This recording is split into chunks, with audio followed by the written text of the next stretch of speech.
Today is August 28th. Go Cubs, go! Get out of our town. Bucs drop 3 of 4 and head out of town themselves.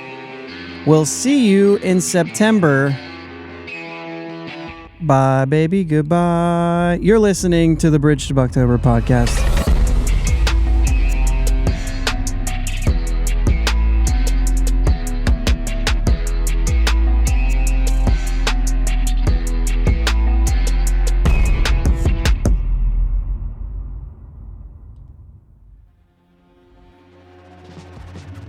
Yins, guys. Thank you for listening to the Bridge to Buctober podcast, where we talk all about them Pittsburgh Pirates and that. My name is Josh, and I'm joined as always by my brother Jake. What's up, Jake? How we doing, man? Doing all right. Yeah. So did you get the intro this time? Yeah, the Go Cubs Go? No, the see you in September. We'll see you. Let's go. That's it.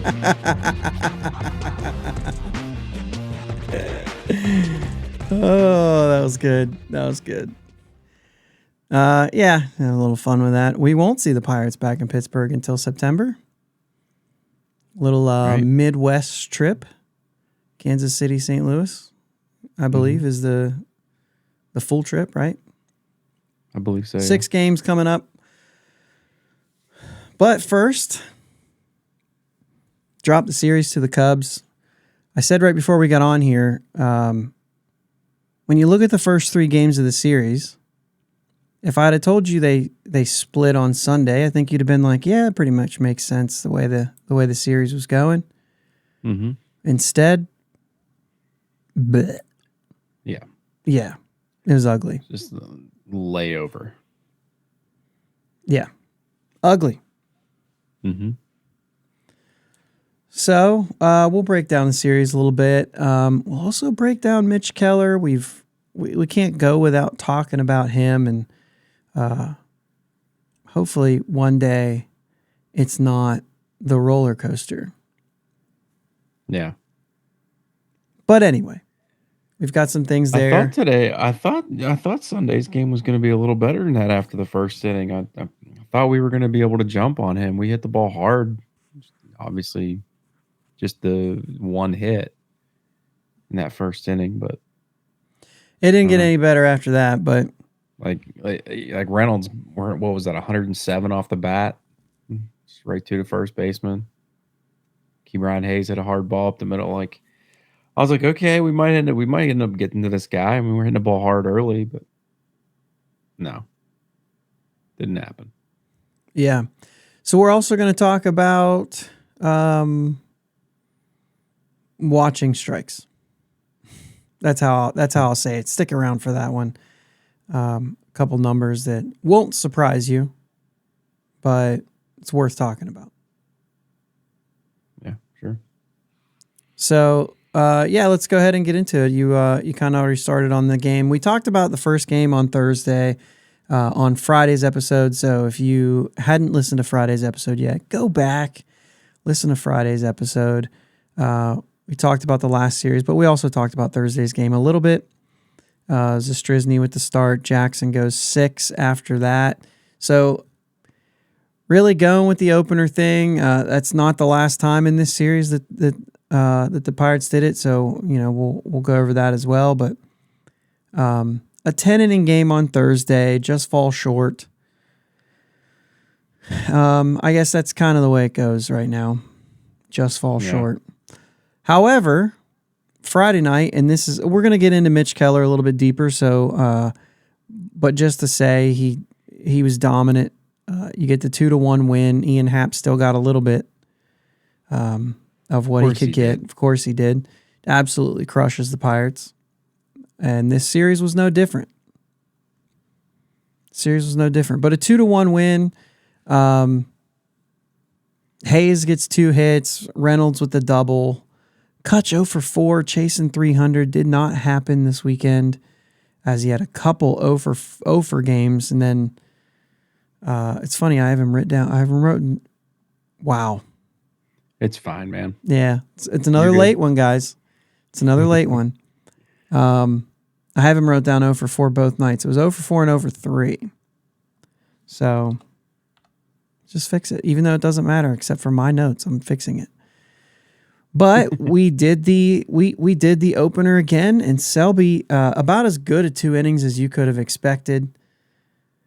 You had Jordan Wicks on the other side with his major league debut, which, I mean, looked great. Looked great. Yeah. 9 strikeouts on some of that, blah, blah. Some of that is what it is. But in 5 innings, but his stuff really was good. Yeah, it looked good. Selby does go 2 innings, 3 strikeouts, nothing else. And then he gives the ball to Beto, and not good. 5 walks in 2 1/3. 5 hits to go along with it. 8 runs. Gets 1 strikeout. 4 walks in 1 inning. And he gives up, in the 3rd inning, gives up 3 runs. And then he bounces right back, has a 1, 2, 3, 4th inning. And you're thinking, all right. Got to get us through 5 here.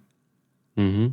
And he walks another guy. He's got runners on first and second. And it was funny. I was talking to Mom on the phone, and she's like, when are we going to get this guy out of here? And I was like, what's a 3-1 game? And she's like, nope, it's not, because she's always ahead of me. And all of a sudden, it's a 5. All of a sudden, it's an 8. All this, you know what I mean? So he gives up 5 runs in the 5th before they finally get him out of there. Baraki gets him out, throws another inning. Strizny another inning. Hatch, really, before we get into that, the Pirates show a little signs of life in the 7th inning. They get 5 runs, make it 8-6. Kind of felt like things were going up. It all started. Alika Williams got things going. Ke'Bryan Hayes kept them moving. He had 2 more hits in this game, an RBI single and a home run. The home run in the 1st to start the game. Now, I mean, it's funny. We talked about how the rookie in his first start looked good, but I think his 2nd pitch of the game or of his major league career was a home run by Ke'Bryan. It didn't let him bother. He didn't let it bother him. No.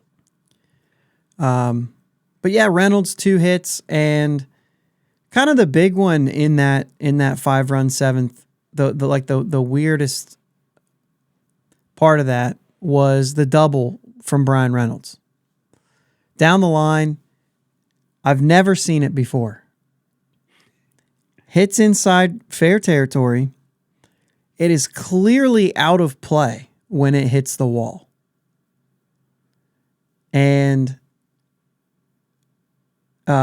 Suzuki reaches over the wall to catch it before it hits the ground, and then throws it in, which Ke'Bryan Hayes scores from first, and they call it a ground rule double. But it never hit the ground out of play. Umpires talk. Dude, I've seen so many people mention that Derek Shelton was on the field before Hayes even scored. Running out there saying, no, that is not out of play. It didn't hit the ground. And they talked about it, and they said that. And so we had some conversations about it. Obviously everybody on Twitter was buzzing about it and saying they've never seen anything like it. And I couldn't help but think of center field at Fenway Park, where they've got the line drawn straight up, and anything that hits on the other side of that line, it wouldn't matter if it hits off there and you go up and catch it. It doesn't matter. It's a dead ball. It's a home run. Right. But there's no line at PNC Park. There's nothing saying that that's out of play. So all he has to do is let it bounce. Now, granted, the run would have ended up scoring anyway. But that had to be the weirdest thing, because it certainly hit, like it hit over the out of play, right? Mm-hmm. But kind of weird. But kudos to Shelton. This is another one of those situations where Shelton, as far as like knowing the rules and knowing those little like nuanced things. If you remember the Dave Martinez, Derek Shelton thing in Washington, was it in Washington or in Pittsburgh last year? Man, I can't remember what that was, but it was the weirdest play. And it was the way that Shelton went out and argued something, and something got changed. And then it was almost like he anticipated that if he did that, Martinez would come out. I'm going to have to dig in the archives and find this. And so then Martinez came out, and as soon as Martinez came out and challenged or whatever, Shelton was like, there was some piece of that, and Shelton was like, he can't challenge that or something. And they were like, oh, yeah, you're right. And it was like this weird, like, kudos to you for knowing the rules. Yeah. And this was I kind of remember that, but I don't remember. Yeah, that. I don't remember what it was. But Yeah. but this was another one of those scenarios where, like, Johnny on the spot, he was like, nope, not out of play. And it was kind of a kudos to him. I mean, hey, we're going to give it when it's there, right? Right.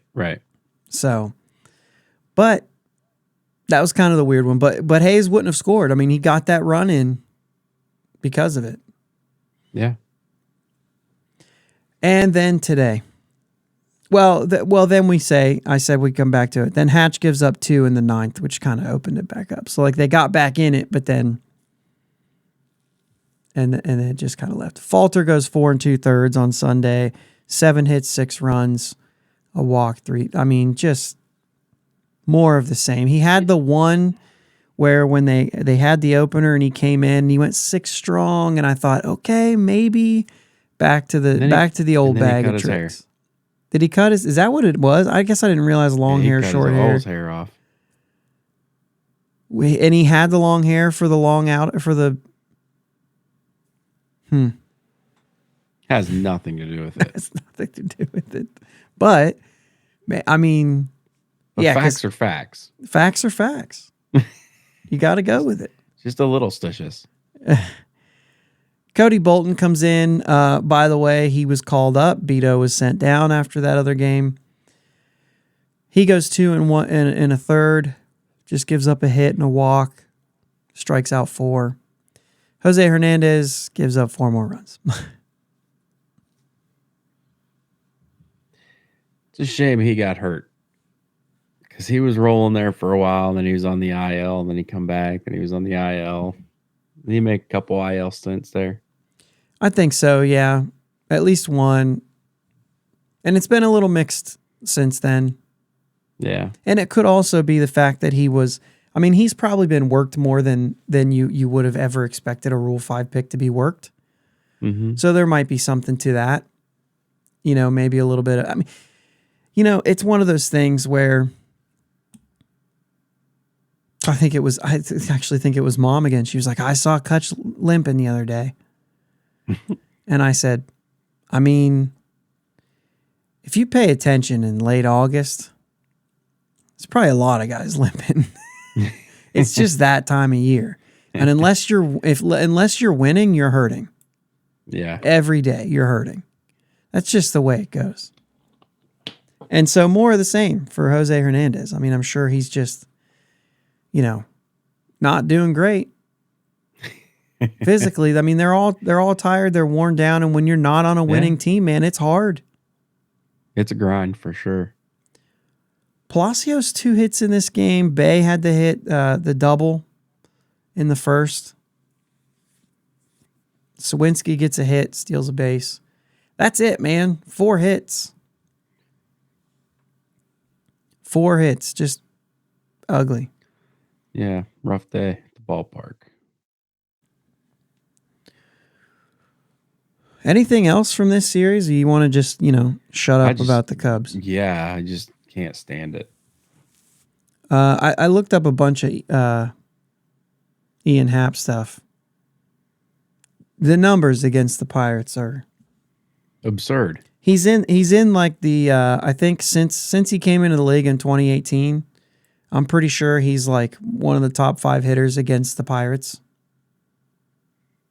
You would say, how's he not the top? Well, there's Paul Goldschmidt. It was really the top.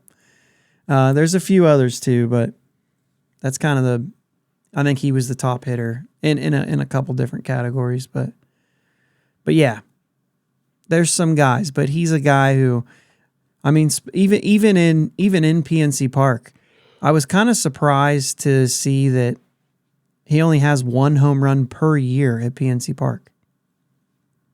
Did not hit one at PNC in 2021. But I would have I mean, the doubles are probably a different story. Because I feel like that's how they come. Yeah. But maybe he hits more in Chicago. I mean, he's from Pittsburgh. He likes to play the team. That makes sense. You know what I mean? That's kind of a thing. Yeah. Yeah. So Mitch Keller, let's get into Mitch Keller. Because I know you're excited. Last time he pitched, we said we need to see more. And we just saw one more. That's what you said last time. I want to see one more. I want to see that consistency. Yeah. We saw it. And it was, he gets 2 strikeouts in the first and he only gets 4 the rest of the way, but just puts it in cruise control and just had control of the game the whole way through. 8 scoreless. Did we even say the line? 6 strikeouts, 1 walk, 4 hits. Down to a 4.01 now. So, still improvements there, but just bring up a little thing here because it's been talked about. We've talked about it, kind of go into that comfort level of a catcher. And so I decided let's put some numbers to back it up. Okay. If you look at the splits for Mitch Keller this year based on who's catching him, Austin Hedges obviously has gotten the most work, 17 games, 102 innings, 4.06 ERA, a 94. Okay, here's a new one, TOPS plus. The TOPS plus is basically his OPS plus relative to the player's total OPS. So this is the player, and then when you break the split down, in this case, he's thrown to 3 different catchers. So based on his total OPS against him, in this case, this is how he performs when he's pitching to, for instance, Austin Hedges. He has a 94 TOPS plus, which is better. I mean, a pitcher, you want the OPS plus to be under 100, right? 100 would be, this is just how I am. And so with Austin Hedges out there, it's a 94. He's comfortable there. He's better than normal, or better than the norm of this season. 241 average against him, 4.54 strikeout per walks. It's a great number. Yeah. I mean, you've said on here before, your goal is 3. Yeah, anything over 3. So that'll go to Jason DeLay, second most, 7 games. That's who he pitched to the other day. 45 innings, 1.80 ERA, 76 TOPS plus, 218 average, 336 strikeout to walk. So that's good. Then there's Endy. Just 3 games, but right in the middle of this rough patch. And those 3 games are just 16 2/3 innings, 9.72 ERA, 184 TOPS plus, 415 average, and 1.75 strikeouts to walk. That's a catcher and a pitcher not being on the same page. Yeah, you could say that. Not getting enough time, like working with each other. Yeah. There's a lot that goes into that. It's not to say Endy can't catch him, but I wouldn't catch him the rest of this year. And that's it. And I would imagine you're not going to see that. You could look at the 4-game stretch from July 18th to August 3rd, and then look at the next 3 since DeLay has been catching him every game. July 18th, Endy was catching 6 innings, 8 runs, 2 walks, and a strikeout. And then Hedges caught him on the 23rd, 5 innings, 6 runs, a walk, and 5 strikeouts. And then back to Endy, 5 2/3, 2 runs, 3 walks, 8 strikeouts. A little bit of a different look there. Do I still have this pulled up? That is, the 28th. That was against Philly. That was kind of an interesting game there. He did have a lot of strikeouts. It kind of got him out of some things. And then on the 3rd of August, 5 innings, 8 runs, 3 walks, 5 strikeouts. That was against Milwaukee. And so that was the 3rd. How do I not have the 8th here? I do, but I have the wrong date. Okay. We've got another game in here that I could read. The 8th. Let's see. Pulling up the box score here for the 8th real quick. It was delay catching. So I think this is the one I have marked as the 13th. I think it's actually the 8th. So I don't think I have the 13th marked. 5 innings? No, I don't. Because it was 5 innings, just 1 run. And that was delay as well. So actually we have 4. We have 4 games to go off of here. So what you see the next 4 games, so I just named the 4 games, and then with delay on the 8th, he's pitching against Atlanta. Goes 5 innings, 3 runs. No walks, 4 strikeouts. On the 13th against Cincinnati, 6 innings, 1 earned, 3 walks, 7 strikeouts. 19th, these are all with delay. 19th against Minnesota, 6 innings, 2 runs, 1 walk, 12 strikeouts. And then the shutout that we just read.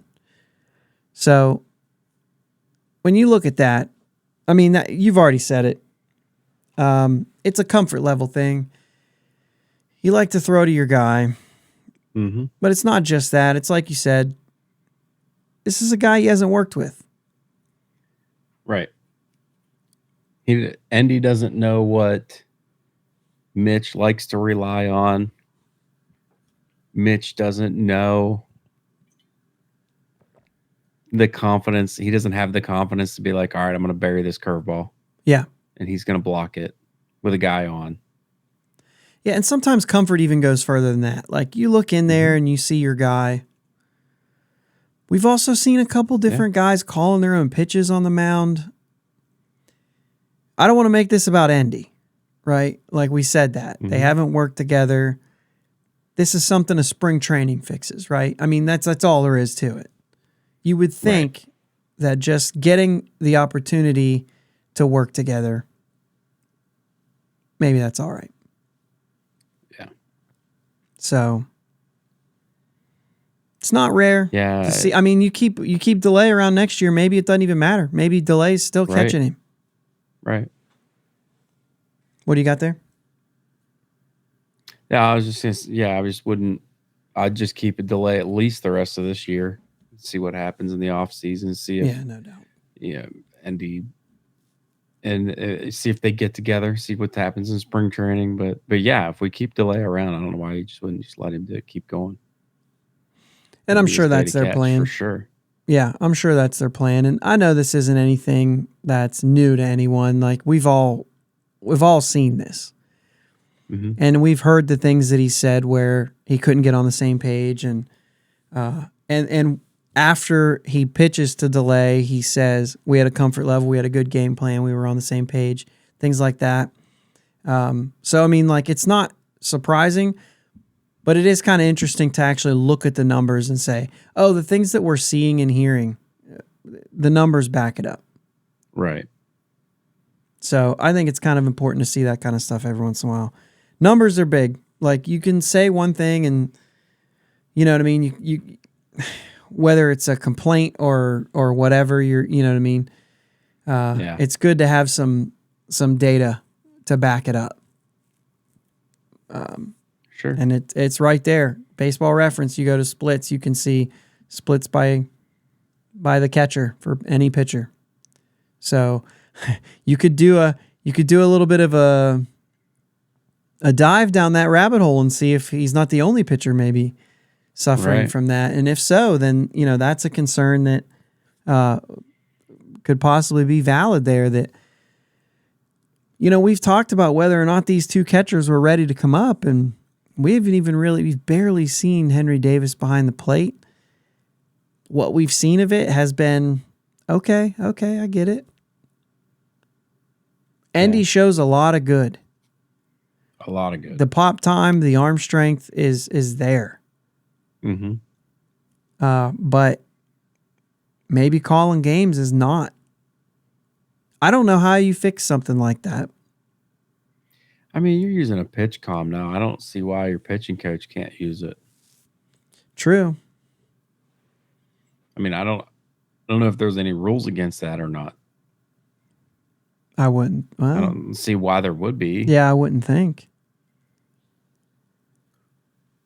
I don't know. I mean, you wouldn't at the major league level. You wouldn't want that to be the case. You wouldn't want your pitching coach calling the game. It's just not ideal. You want your pitcher and your catcher working together. It's not a Pirates thing either. You see these pitchers calling their own games. It's all over the league. Trying to think, there was somebody. So Scherzer calls his own. Yeah, but it's sometimes like these are guys who haven't been doing that. Like Oviedo hasn't been doing that all year. And then all of a sudden, you know what I'm saying? And I think there's a reliever too that's doing it, but I mean, it makes sense though. You have a catcher coming in that you're not familiar with working with. You're going to want to call your own. You have a pitch clock now. You can't sit there and shake off a bunch of that's pitches. it. And that's why, and that's why they're doing it. And I think like trade deadline guys, I think that's a valid reason to say like, hey, let's do this for a while. Yeah. Till we're on the same page or something like that. I could see that being, that's probably something that is maybe important. Like as we move forward with the pitch comm, you're probably going to see a little bit more of that. Yeah. It's kind of cool what things can open up by means of technology and things like that. What possibilities are. Okay. No comment? No comment on that. All right. Well, we're moving along pretty quick here, which is fine. Yeah. Moving along pretty quick here. Let's get into this thing because I know, I mean, how many times do I have to look at the Twitter feed and see somebody tweet, swing the bat, get the bat off your shoulder. You can't hit if you don't swing. And others too.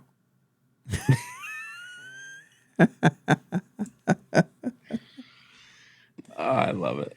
That's a little more funny to us than it is anyone else. That's a reference. If you haven't seen Almost Heroes, Chris Farley, Matthew Perry, Almost Heroes. You got to find it. You got to watch it. It's so funny. It may be better than Tommy Boy. I think that we just had so many inside jokes and like, you know, our tour we went on as when we were in the band was the Almost Heroes tour, and we were just like super excited about that, and we named a bunch of songs after quotes from that movie. So I think there's a little bit of like our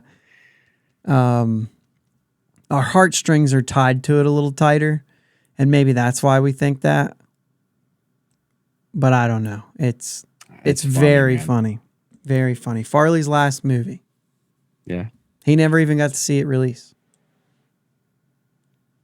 It's crazy. Yeah. Anyway, and if you don't know who Chris Farley is, guys, just block off next weekend. Block off next weekend and go spend some money on the streaming, whatever you do, Google Play or whoever has it. Amazon. I'm sure you can get it. You can rent all that stuff. Yeah. Anyway. So let's talk about some numbers, Jake. We're going to talk about the number of pitches and basically where they rank, where the Pirates rank. And I didn't look up individuals. Maybe that's a part 2 for another episode. But first off, I want to do the whole team because I think it is a whole team thing. And we watched Liover Peguero today look at a ball that looked like it was right down the middle. And he was caught looking twice today. And we've talked a lot with, with some Twitter conversations about called strike threes and called strikes in general. And there's some interesting pieces to this because we complain a lot, and I haven't looked at the other side. Let's start getting into this. I'm setting it up a lot, but then I'm like, the more I set up, the more this is going to get confusing. They'll be like, well, I don't even know what you're talking about. All right, so let's talk about called strikes. Pirates have the most, and we're going to go right to it. These are not in any kind of order, but we're going to go right to what I was going to set up here. They have the most out of the zone called strikes against them this year. 473 pitches that are out of the strike zone have been called strikes. Next is Texas with 452. We're talking about 20 more pitches out of the zone called strikes. Now, what I was about to say was, I haven't looked at the other side of this. How many we get when we're pitching. Right. You know what I'm saying? We've noticed that we do, like every time I look one of those up on like the umpire scorecards, it's like, yeah, I know there was 10 pitches that were off the plate that were called strikes. But guess what? We also threw 10 pitches off the plate that were called strikes. Right. So it's, you know what I'm saying? Like in everything that I've looked up, it's almost across the board. Like we're getting them against us, but we're getting them for us too, which just means we've had some poor umpires calling our games. So, but it is interesting to know, and we've heard this from the dugout, where they've been frustrated. The young guys have been frustrated with saying, I think we're getting these called strikes more than the next guy. Yeah. You know what I mean? The younger guys are. And maybe that's true.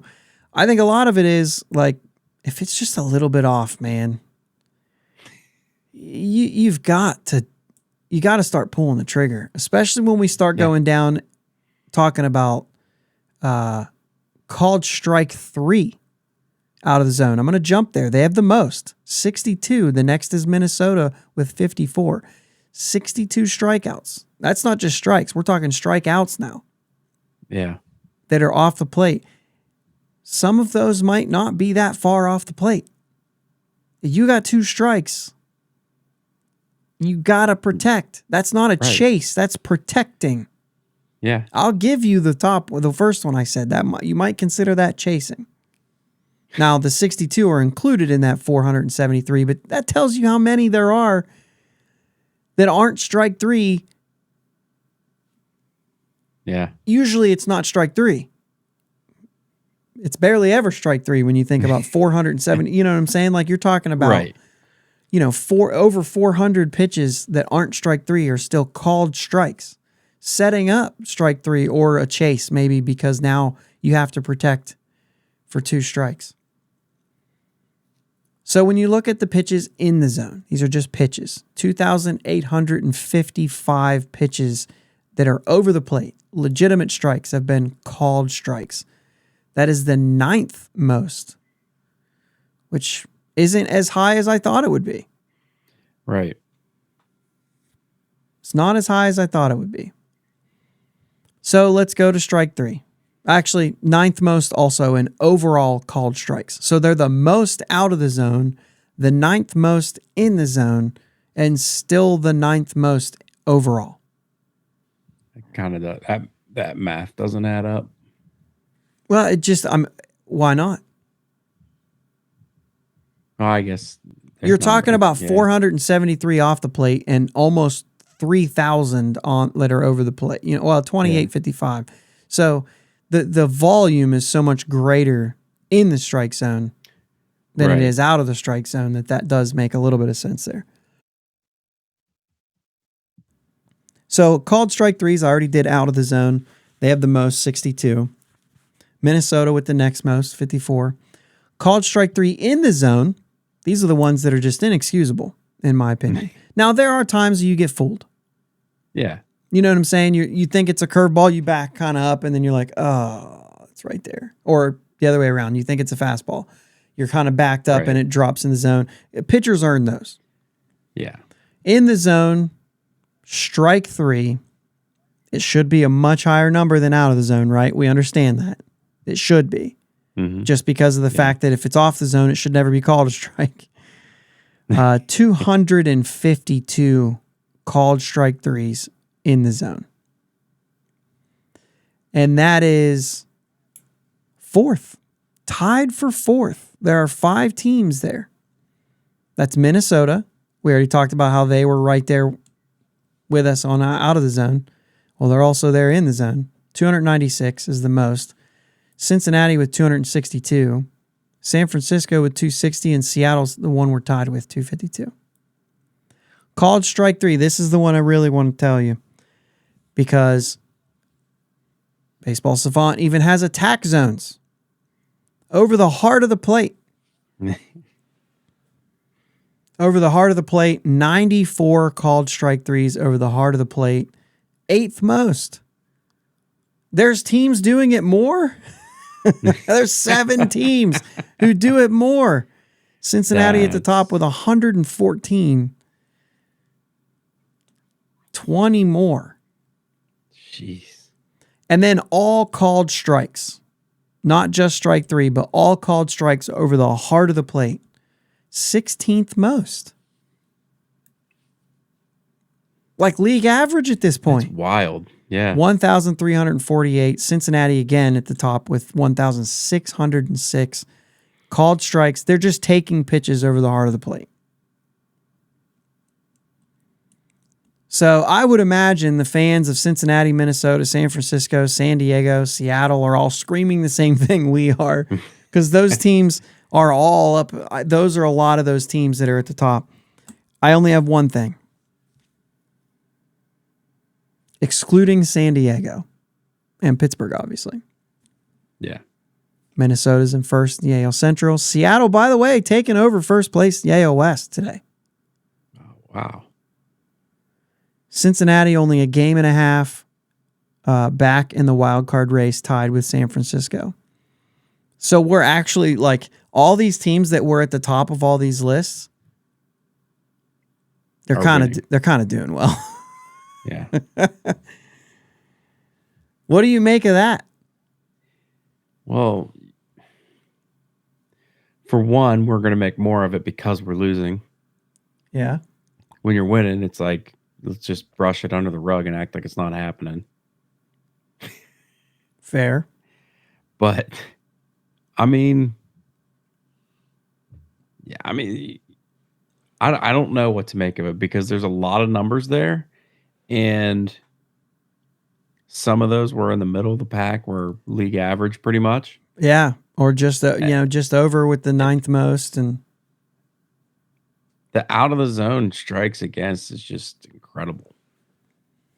Yeah. And Texas is on that part of the list too. And they're right there. They're wild card teams. Milwaukee's a first place team. They showed up on this list right up there with everyone else. They were one of the teams that were consistently towards the top. It's not a one size fits all for sure. Right. It's not working here. And I think it's not working here because of that very first one. Pitches out of the zone, being called strike 3. Is that just like a circumstantial thing or, you know what I mean? Or is it a coincidence? Like if we're getting all of these, and like I said, this is 473 strikes out of the zone, but only 62 of them are strike 3. I don't know. At some point, I wonder if it's because we're young that this has become such a problem. If we wouldn't get all those off the plate called strikes, would the ones that are on the plate hurt us so bad?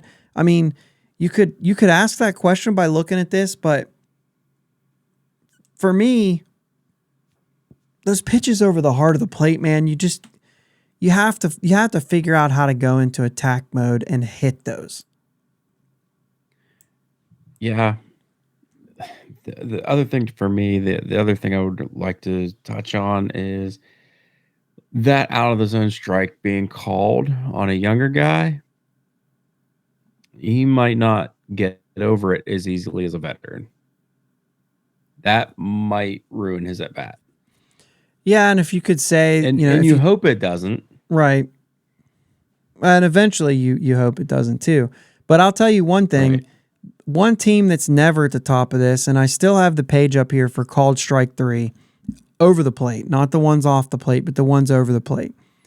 The team that's dead last in that category with strikeouts is the Atlanta Braves. That's 'cause they don't get to 131. strike 3. But the thing is only 131 called strike 3, and you're looking at 252 or 296 for Minnesota.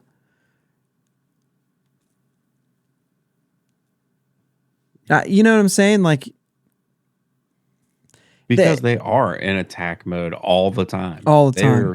They are a swinging team. So if we look at, I'm going to take away the 2 strikes. We're just looking at pitches over the plate, and the Angels are have the least amount, and they're like 20 something.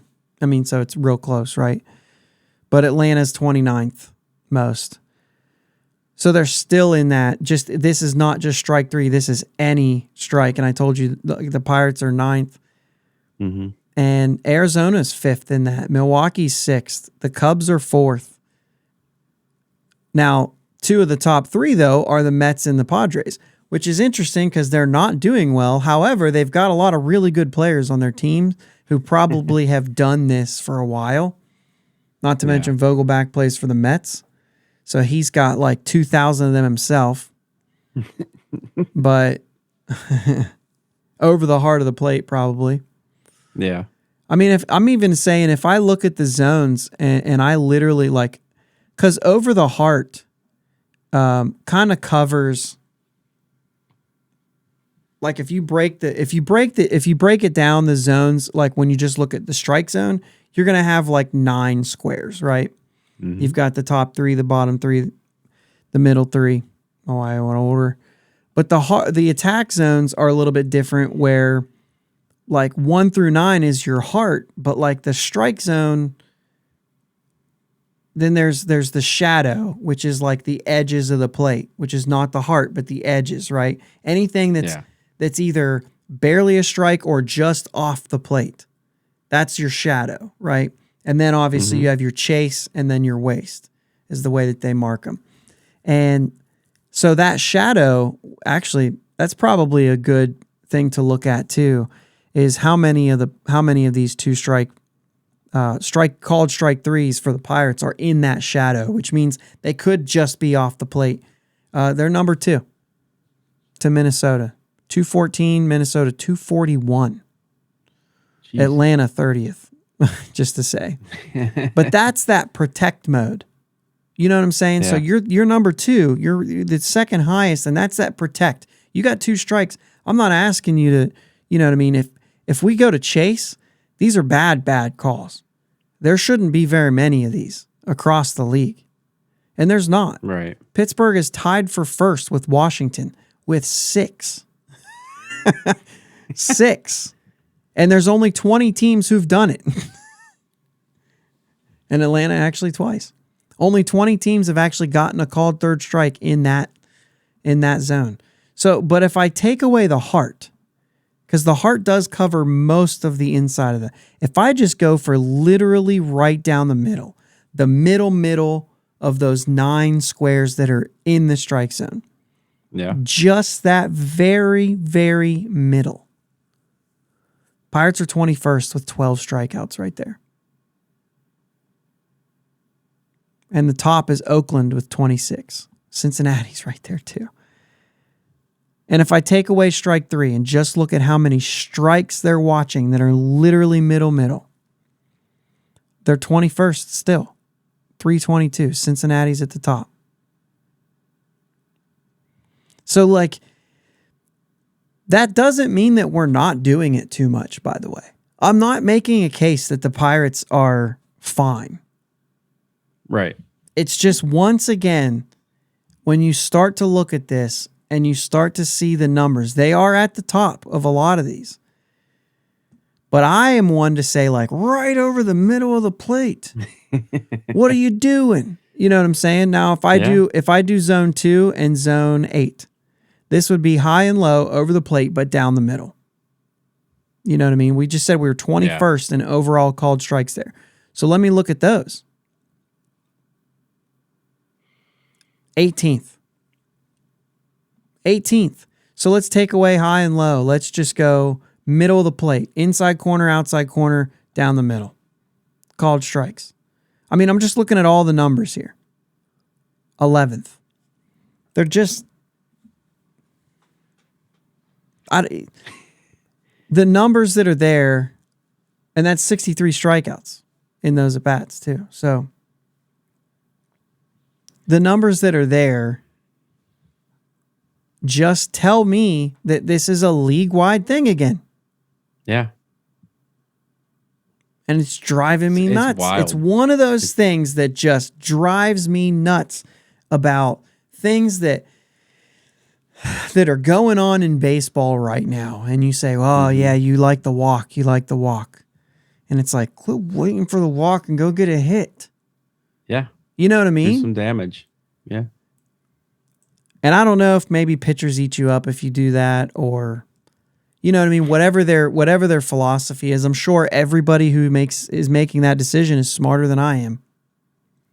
Yeah. And even if I can't figure it out, it means they're smarter than I am. And they're the ones with the job.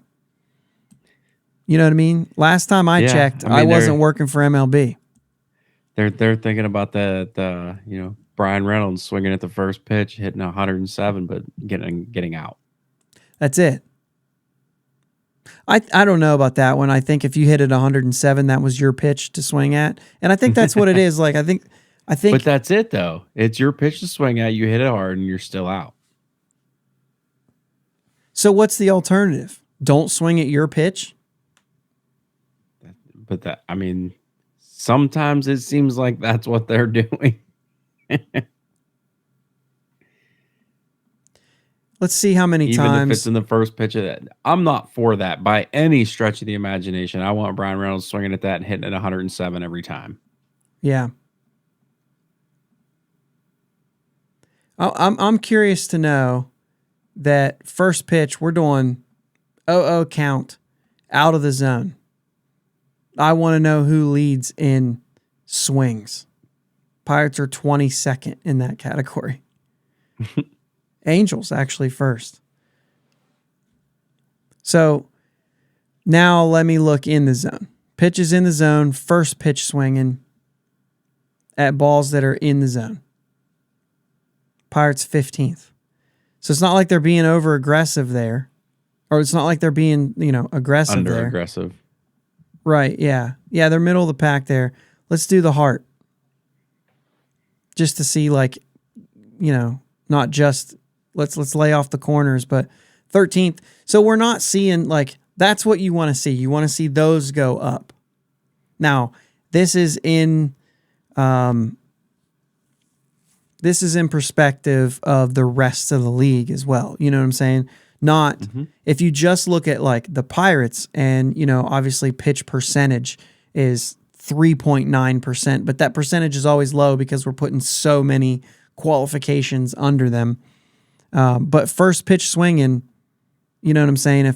If you're just saying in general, doesn't matter where it's at, first pitch swinging, Pirates are 19th there. Let's look at the statistics on that too, because I'd like to see what the average is.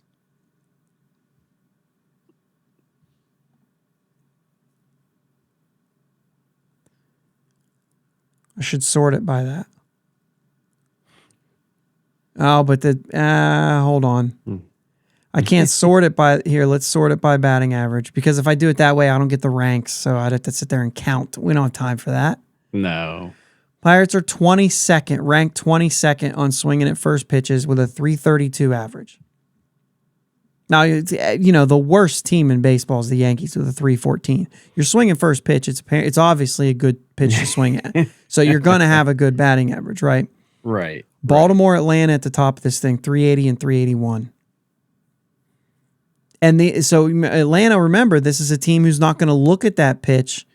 And we're looking at balls over the heart of the plate. They're not. If we could just be swinging at those. Yeah. Maybe you get more. I know that we're saying a lot of numbers. I know that we're kind of barking a lot here. And this is a lot of data. And, most of you are, I didn't even show it on the screen for the YouTube. So nobody's seeing it, but especially like for audio listeners, you're not going to look at this anyway. But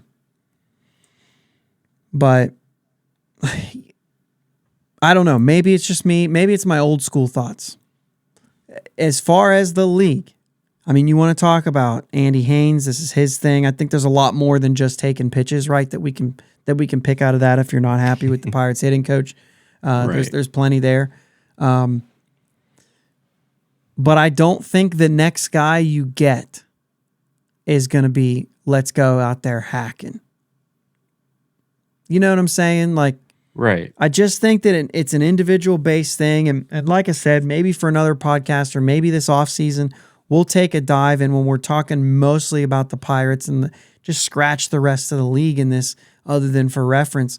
But like, let's take a look at the players that we have and which one of these guys is a bigger culprit. I think you have some guesses, right? I think we would be able to pinpoint a little bit of that, whether it's Brian Reynolds, who won't swing off the plate. Jack Sawinski, who's trying to right now and it's not working out. But to me, it's Reynolds who won't swing off the plate. It's Sawinski who won't swing at pitches in the zone. It's, you know what I'm saying? And then there's a mixed bag, the rest of the team. And when I see stuff like that, the data backs all those things up too. But I just didn't want to get into individuals unless, in the off season, we'll have a whole episode to get into one thing. You know what I mean? And we'll be able to dive into all that kind of stuff. It'll be a lot of fun. But I don't really know if I had a point here other than just to kind of understand that. And when I did, I thought, boy, I think it'd be interesting for everybody else to hear that too. Yeah. It's across the board, man. Yeah. Hopefully ease some. I mean, it's still frustrating. It's still frustrating. But just understanding that it's happening across the league it does help a little bit. Gives you a little perspective. Yeah. There are good. It's not just the bottom of bad teams doing it too. Right. Matter of fact, some of the bad teams are the teams that are swinging away. So really, it comes down at that point. It comes down to, well, what's your talent level? You know what I'm saying? Because if your talent level is there and you have a team full of guys who like to take pitches and take daddy hacks at the good ones, that's one thing. If you've got a really aggressive team, it just depends. Is it Acuna aggressive or is it? I'm not gonna dog somebody like that, but is it some guy who's, you know what I mean, a 4A player who's really aggressive, who's playing on a team that doesn't have enough players to, you know what I'm saying? Yeah. Or they've got some injuries that's making them bad. You know what I mean? Mm-hmm. Starling Marte, we used to say that there was no pitch he didn't like, right? And we see a lot of that. And a lot of those players, too, a lot of them say you don't make it to the United States by walking. You got to hit your way there. And, you get some of those guys over here and you start telling them to take pitches and it's out of their element. So, I don't know. Yes, and then they're just uncomfortable with the plate. Right. All right, Pirates going to Kansas City. Oviedo versus Zach Greinke for the first one. Cole, I think it's Reagans. We'll find out this week. Find out Tuesday night. Going for them. And then TBD on Wednesday. We do know that Luis Ortiz is going to throw either Tuesday or Wednesday.